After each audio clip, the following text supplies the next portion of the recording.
At USC, you directed a documentary in the 547 class. So it's like one of three documentaries that get made at an advanced level every semester. And it's very competitive to direct one. I mean, because you propose the idea, you execute it as the visionary behind it. And so it's very prestigious to get one of those slots, and you got it. And I haven't seen the film, but Mark Harris, who's an esteemed professor. I My think guy. he's retired, but he was a mentor of mine and clearly a mentor of yours. Had great things to say about your film. So could you tell us about that experience of that film that you made? Someone had asked me to produce their documentary.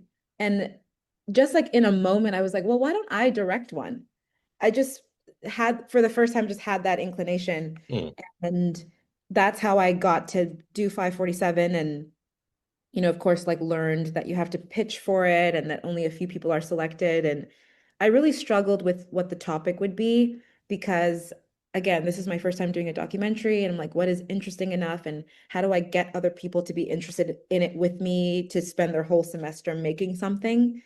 And I kind of just came back to myself and I was like, well, why did I come to film school? And I was like, well, I came to film school in part because I wanted to articulate the very specific lived experiences of myself and that of the people that I love that also look like me. And I'm like, well, and why did I choose film? I chose film because it's a medium by which so many people can be exposed to, people from different walks of life. And it also is sort of a soft introduction to topics that might otherwise be difficult for people to engage with. And so I was like, well, healing, Black woman, art, that could be something. And so that was the beginnings of what became my thesis film, which is called Healing in Color, which is just about women from all the way from 18 to 65, I think was our oldest lady, who have turned to art for refuge and a way to articulate themselves and participate in a world that often feels like it's not interested in Hmm. our participation.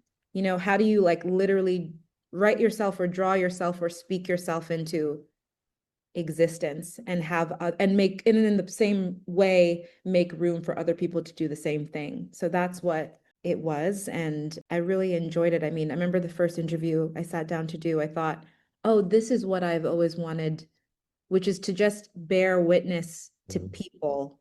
What is a documentary? For me, it's reverence of being. There's nothing more dramatic or cinematic than a life. I don't have to make anything up.